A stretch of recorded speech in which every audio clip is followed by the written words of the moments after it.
नमस्कार, लाख टके की बात में आपका स्वागत है। मैं हूं आपके साथ अनुपम। नमस्कार, मैं हूं आपके साथ में मनदीप। लाख टके की बात में सबसे पहले बात करेंगे संभल पहुंची न्यायिक जांच आयोग की टीम की, जिन्होंने लोगों से बातचीत कर और फिर वापस लौट आई। हालांकि संभल पर सियासी संग्राम भी जारी है। साथ ही बात करेंगे भारतीय जनता पार्टी के यूपी प्लान की, जहां मंडल अध्यक्ष से लेकर जिलाध्यक्ष तक की एज लिमिट तय कर दी गई है। इसके बाद में बात करेंगे बाबा बागेश्वर के हिंदू राष्ट्र वाले बयान की, जिस पर कांग्रेस ने ऐतराज जताया, वहीं बीजेपी ने पलटवार किया। बात करेंगे मोहन भागवत के जनसंख्या वाले दिए बयान पर घमासान की। साथ ही बात होगी दिल्ली में आम आदमी पार्टी की, जिसने विधानसभा चुनाव में अकेले लड़ने का ऐलान कर दिया है। देखते हैं सभी खबरें विस्तार के साथ।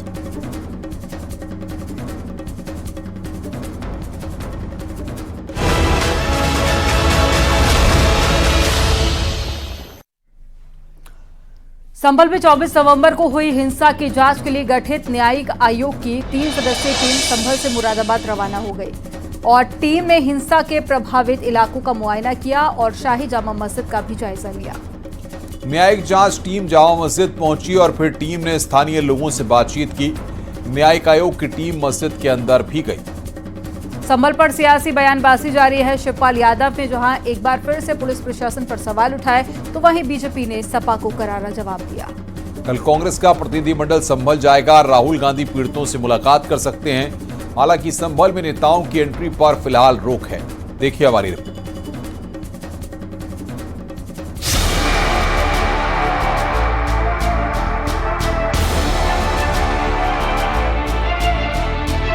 संभल हिंसा की जांच पूरी हो गई है। शासन की तरफ से गठित की गई न्यायिक जांच आयोग की टीम संभल पहुंची। सबसे पहले न्यायिक जांच आयोग की टीम जामा मस्जिद इलाके में पहुंची और वहां लोगों से बातचीत की। इसके बाद टीम मस्जिद के अंदर गई। करीब 15 मिनट मस्जिद के अंदर ही रही और फिर मस्जिद से निकलकर संभल कोतवाली पहुंची।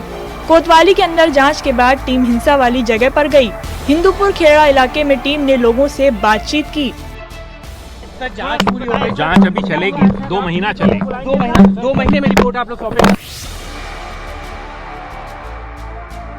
रूटीन काम के बाद न्यायिक जांच आयोग की टीम कुछ देर गेस्ट हाउस में रुकी और फिर वहां से रवाना हो गई। यहाँ पर पीडब्ल्यूडी गेस्ट हाउस से बाहर निकल रही है। आप तस्वीरों में देखेंगे टीम के जो सभी मेंबर हैं, तकरीबन आधा घंटा जो टीमों ने यहाँ पर बैठकर मंथन किया। उसके बाद सभी अधिकारी, कमिश्नर, एसपी और डीएम के साथ साथ सर कुछ कहना चाहेंगे? सर कुछ कहना चाहेंगे? देखिए कोई कुछ कहने के लिए तैयार नहीं है। संभल में मस्जिद के सर्वे पर हिंदू पक्ष के वकील का बयान सामने आया है। हिंदू पक्ष के वकील गोपाल शर्मा ने कहा कि दोबारा सर्वे की मांग नहीं की गई है। सर्वे कंप्लीट हो गया है। सर्वे के दौरान परेशानियां आईं। मस्जिद में कोई गड्ढा नहीं खोदा गया था। फोटो खींचने के लिए वजूखाने का पानी निकाला गया था।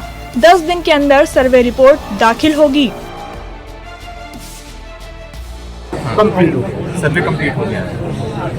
अच्छा, किसी भी तरह की क्या परेशानी आई थी सर्वे के समय में? क्या देखिए, सारे फोटो और जितने यूट्यूब पे चल रहे हैं वो आप सब लोगों को पता है। जो परेशानी आई थी, तभी तो पुलिस सर सर्वे में बेसिकली हुआ क्या, मतलब किस तरह की फोटोग्राफी थी जी, वीडियोग्राफी थी, और उसके अलावा कोई सैंपलिंग या सॉइल सैंपलिंग वगैरह कुछ भी नहीं? नो। तो फिर ये वजू का पानी बाहर निकाला जा रहा है या गड्ढे खोदे जा रहे हैं जिस तरह पे बाद में? नहीं, ये सब भ्रामक खबरें हैं। कोई गड्ढा नहीं खोदा गया।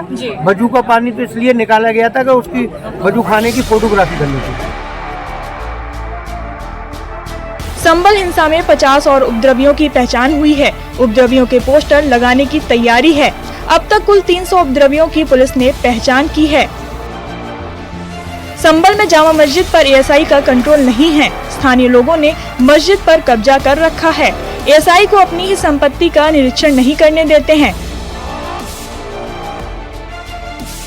वहीं मस्जिद में निर्माण कर मस्जिद के मूल रूप को बदल दिया है, ऐसा दावा किया जा रहा है। ये चौंकाने वाला खुलासा डिस्ट्रिक्ट कोर्ट में दिए गए एएसआई के हलफनामे में हुआ। संभल हिंसा पर मंत्री बेबी रानी मौर्य ने कहा कि जानबूझकर माहौल खराब किया जा रहा है। वहीं अखिलेश यादव पर भी निशाना साधा है। इसलिए हमारी सरकार, खासकर योगी जी की सरकार चाहती है कि वहाँ शांति बनी रहे, लोगों को राहत मिले, किसी का काम नहीं रुके, सारे कार्य रुके। अखिलेश यादव कह रहे हैं कि जानबूझ के कराया गया दंगा था। अब ये अखिलेश यादव ही जाने, वो कह रहे हैं तो उन्होंने ही कराया होगा, इसीलिए वो कह रहे हैं। बागपत पहुंचे शिवपाल यादव ने संभल हिंसा को लेकर बयान दिया है कि बीजेपी मुस्लिम भाइयों पर अत्याचार कर रही है, सरकार ने जानबूझकर दंगा करवाया। जानबूझकर कराया है। अगर प्रशासन के लोग समझदारी से काम कर रहे तो ये दंगा नहीं हो सकता, और इस दंगे में पुलिस प्रशासन की कोई। संभल में भले ही अब हालात बदल रहे हैं और बवाल के बाद अब अमन चैन लौट रहा है, लेकिन सियासी बयानबाजी भी जारी है। न्यूज़ 18 के लिए ब्यूरो रिपोर्ट।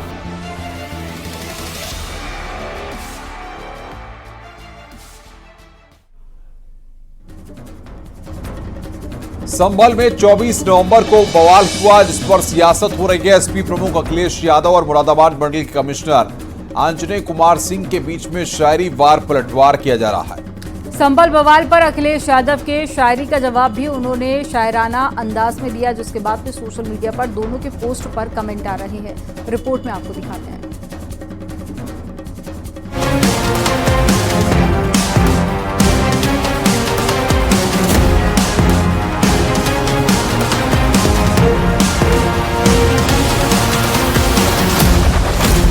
संभल में 24 नवंबर को हुई हिंसा के बाद अब जमकर सियासत हो रही है। समाजवादी पार्टी प्रमुख अखिलेश यादव और मुरादाबाद मंडल के कमिश्नर आंजनेय कुमार सिंह के बीच शायरी में वार पलटवार किया जा रहा है।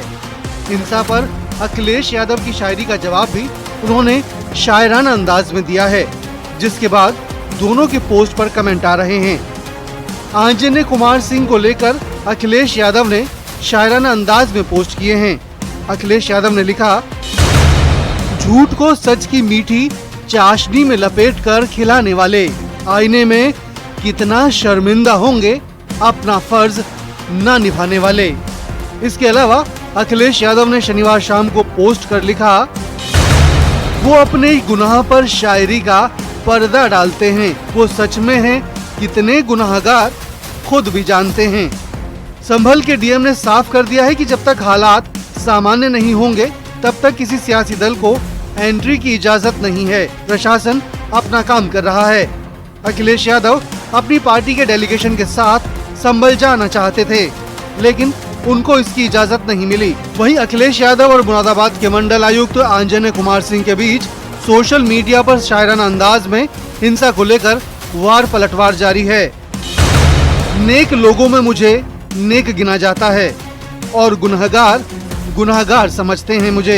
मैं बदलते हुए हालात में ढल जाता हूँ, देखने वाले अदाकार समझते हैं मुझे। वो जो उस पार हैं, इस पार मुझे जानते हैं। ये जो इस पार हैं, उस पार समझते हैं मुझे। 24 नवंबर को संभल में मस्जिद में सर्वे के दौरान हिंसा हुई थी। इसके बाद से तमाम राजनीतिक पार्टियों की ओर से संभल जाने की घोषणा की गई, लेकिन संभल में शांतिपूर्ण माहौल बनाए रखने को लेकर तमाम राजनीतिक पार्टियों को संभल जाने से अधिकारियों की ओर से मना कर दिया गया, जिसके बाद से अब सोशल मीडिया पर ही वार पलटवार जारी है। न्यूज़ 18 के लिए ब्यूरो रिपोर्ट।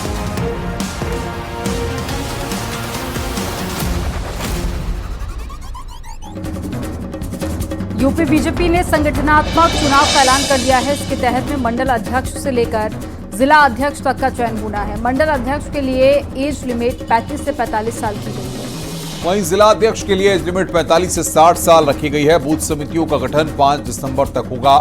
कैसे बीजेपी को मिलेंगे युवा नेता, आइए इस रिपोर्ट के जरिए देखते हैं।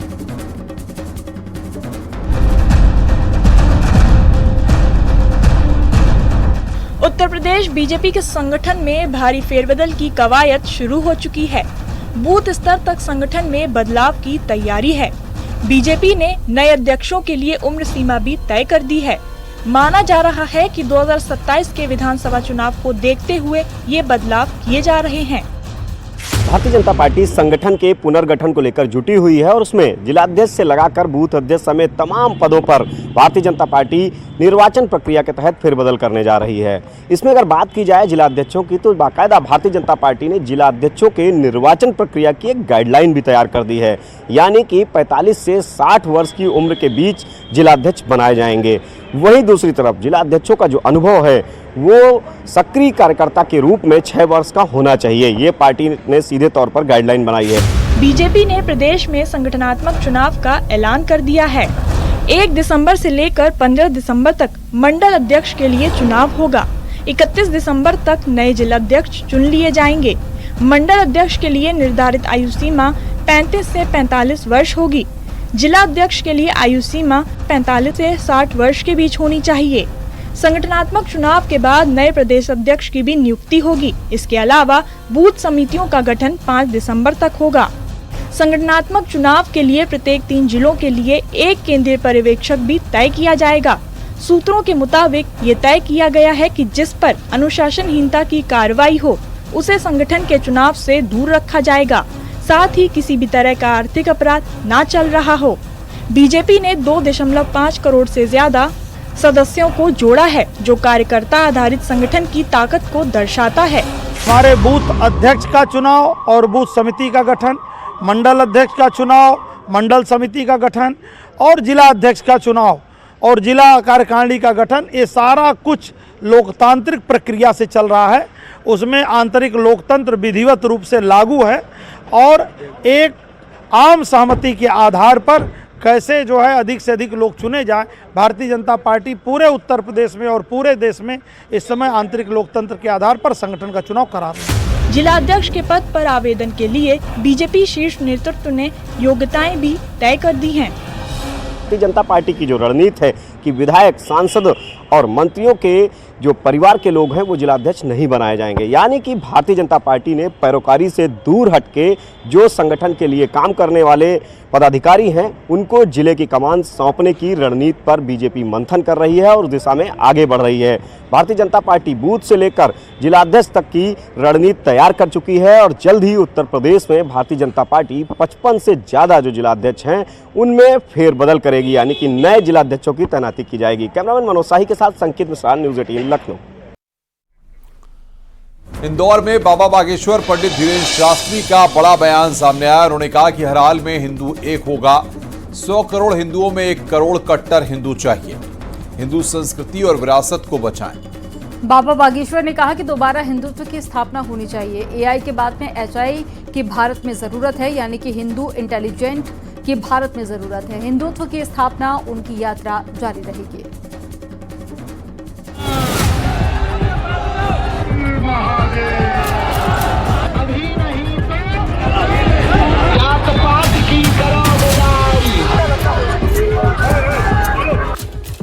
अपने बयानों को लेकर चर्चा में रहने वाले बाबा बागेश्वर ने एक बार फिर बड़ा बयान दिया है। उन्होंने कहा कि हर हाल में हिंदू एक होगा। 100 करोड़ हिंदुओं में 1 करोड़ कट्टर हिंदू चाहिए। हिंदू संस्कृति और विरासत को बचाएं। दोबारा हिंदुत्व की स्थापना होनी चाहिए। आर्टिफिशियल इंटेलिजेंस को लेकर कहा कि अब एआई नहीं चलेगा, अब एचआई यानी हिंदू इंटेलेक्चुअल इंटेलिजेंट चलेगा। हर हाल में इस देश में हिंदू एक होगा। हमको 100 करोड़ हिंदुओं में 1 करोड़ कट्टर हिंदू चाहिए, जो अपनी संस्कृति, अपनी विरासत को बचा करके रखें और पुनः स्थापना हिंदुत्व की होगी। यही हमारा उद्देश्य है। क्रांति होगी, अब आपने कहा जब तक नहीं होगी तब तक हम जाएंगे, घर घर जाएंगे, गांव गांव जाएंगे और आप जैसे पढ़े लिखे लोगों को जगाएंगे। एआई के बाद एचआई की जरूरत है भारत में, हिंदू इंटेलिजेंट।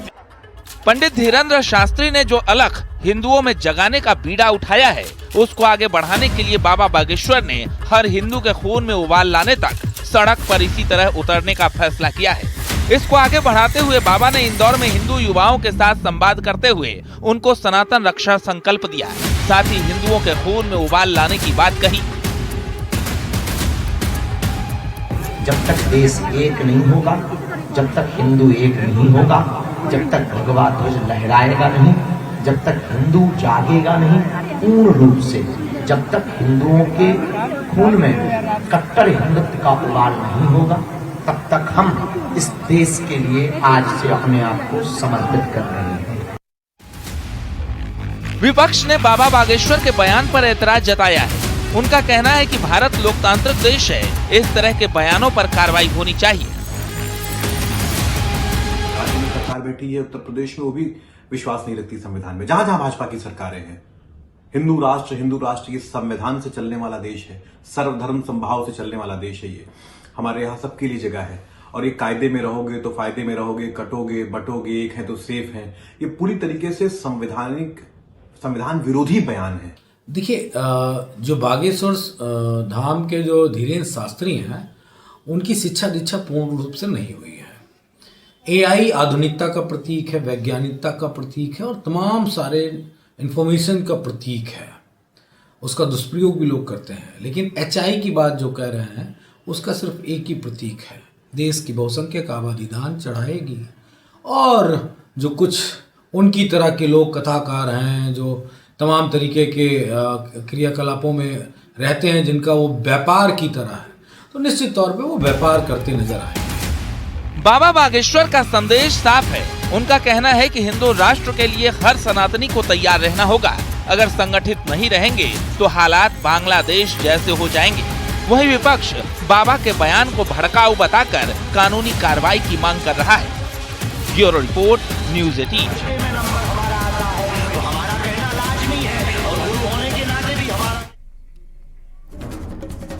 देश भर में जनगणना जाति गणना को लेकर विपक्ष हंगामा कर रहा है। इसको लेकर हमेशा मुद्दा बनाया। अब इसी जनसंख्या को लेकर संघ प्रमुख मोहन भागवत का बड़ा बयान सामने आया। आरएसएस प्रमुख मोहन भागवत ने कहा कि कम से कम 3 बच्चे होने चाहिए। मोहन भागवत ने शास्त्र का उदाहरण भी दिया। वहीं विपक्ष ने भागवत के बयान पर तीखा हमला बोला है। देखिए रिपोर्ट।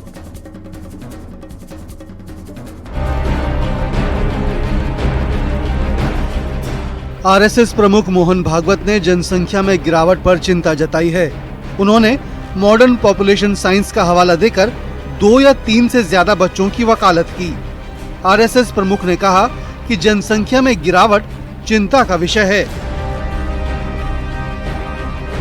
संख्येचा उल्लेख जनसंख्या कमी होते फार चिंता आहे। चिंतेचा विषय आहे। याचं कारण ते शास्त्र, लोकसंख्या शास्त्र जे आधुनिक ते असं सांगतं की 2.1च्या खाली जायला लागलो तर तो समाजच नष्ट होतो। पृथ्वीच्या पाठीवर तो राहत नाही। कोणी त्याला मारेल असं नाही, तो काही नसलं संकट तरी तो समाज नष्ट होतो, पुढे चालत नाही। अनेक भाषा अशा नष्ट झाल्या, अनेक समाज असे नष्ट झाले, 2.1च्या खाली येतात। मोहन भागवत ने कहा कि मॉडर्न पॉपुलेशन साइंस कहती है कि जब किसी समाज का प्रजनन दर 2.1 से नीचे चली जाती है तो वो धीरे धीरे धरती से गायब हो जाती है। प्रजनन दर का 2.1 से नीचे जाना चिंता का विषय है। इसलिए हमें 2 या 3 से ज्यादा बच्चे चाहिए। 1998 वगैरे मध्ये ठरली का 2002 मध्ये ठरली, साल माहिती आहे मला, पण त्याच्यातही असं सांगतात की 2.1च्या खाली नको। 2.1 म्हणजे 0.1 तर माणूस जन्मत नाही ना कधी, 2 पेक्षा जास्ती पाहिजे, 3 पाहिजे कमीत कमी, असं शास्त्र सांगतं। पण ही संख्या ही याकरता महत्वाची है। मोहन भागवत के बयान पर कांग्रेस ने कड़ा ऐतराज जताया है। कांग्रेस का कहना है कि बीजेपी लगातार संविधान के खिलाफ काम कर रही है और अब ये लोग मनुस्मृति वाला कानून लागू करना चाहते हैं, लेकिन ऐसा नहीं होने दिया जाएगा। अब ये तो उनकी अपनी सोच है और ये जाहिर करता है कितना दिवालिया हो चुके हैं ये लोग, किस ढंग पर सोचते हैं। देश तब आगे बढ़ेगा जब गरीबी दूर होगी, बेरोजगारी दूर होगी, भ्रष्टाचार दूर होगा और महंगाई कम होगी। मोहन भागवत का कहना है कि कई भाषाएं और समाज प्रजनन दर में कमी के कारण समाप्त हो गए हैं। उन्होंने जनसंख्या नीति का हवाला देते हुए कहा कि यदि देश को स्थिर रखना है तो प्रत्येक परिवार में कम से कम 3 बच्चों की आवश्यकता है। बिहार के डिप्टी सीएम और बीजेपी नेता सम्राट चौधरी ने उनके बयान का समर्थन किया है। उन्होंने कहा कि समाज में संतुलन बेहद जरूरी है, लेकिन तुष्टीकरण नहीं होना चाहिए। समाज का संतुलन बना रहना चाहिए तुष्टीकरण नहीं होना चाहिए। ये सभी लोग चाहते हैं इस देश में कि तुष्टीकरण का काम नहीं हो। सरकार ने सुप्रीम कोर्ट में साफ किया है कि वो फैमिली प्लानिंग को अनिवार्य बनाने के पक्ष में नहीं है। हालांकि मोहन भागवत और आरएसएस के विचारों से ये साफ है कि वो देश में इस विषय पर चर्चा बढ़ाने और जागरूकता फैलाने की कोशिश कर रहे हैं। भागवत के इस बयान ने एक बार फिर से जनसंख्या असंतुलन और उसकी चुनौतियों पर गंभीर बहस छेड़ दी है।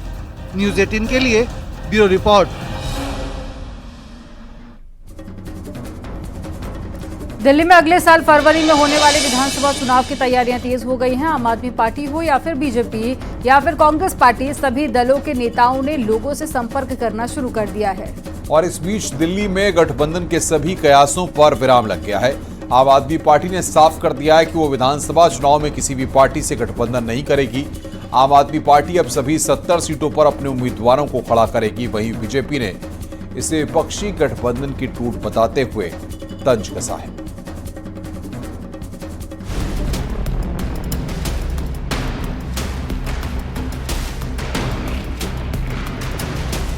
दिल्ली में होने वाले विधानसभा चुनाव में त्रिकोणीय मुकाबला देखने को मिलेगा। दरअसल आम आदमी पार्टी ने घोषणा की है कि वह दिल्ली की सभी विधानसभा सीटों पर अकेले चुनाव लड़ेगी। इससे पहले पार्टी गठजोड़ की संभावनाएं तलाश रही थी, लेकिन अब स्पष्ट कर दिया गया कि वह अकेले ही चुनावी मैदान में उतरेगी।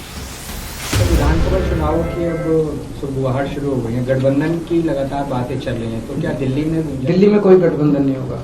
विधानसभा चुनाव की अब सुगबुगाहट शुरू हो गई है, गठबंधन की लगातार बातें चल रही हैं, तो क्या दिल्ली में कोई गठबंधन नहीं होगा?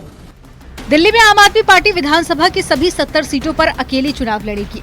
आम आदमी पार्टी ने कांग्रेस के साथ में हरियाणा विधानसभा चुनाव में गठबंधन की पहल शुरू कर दी थी, लेकिन सहमति नहीं बन पाई, जिसके बाद दोनों दलों ने अलग अलग चुनाव लड़ा था।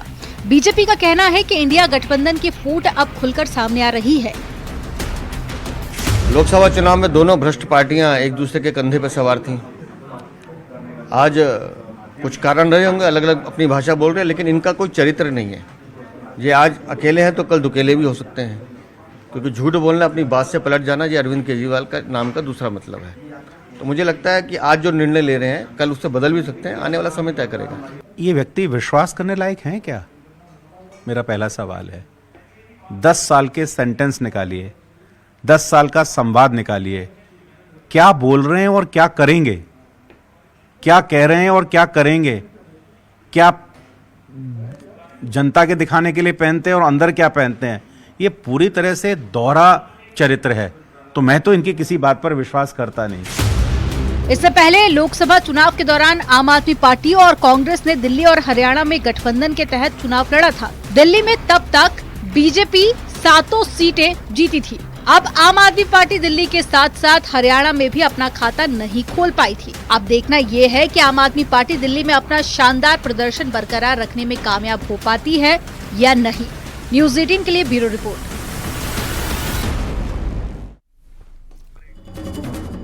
रुक रहे हैं यहाँ पर ब्रेक के लिए। आप देखते रहिए न्यूज़ 18।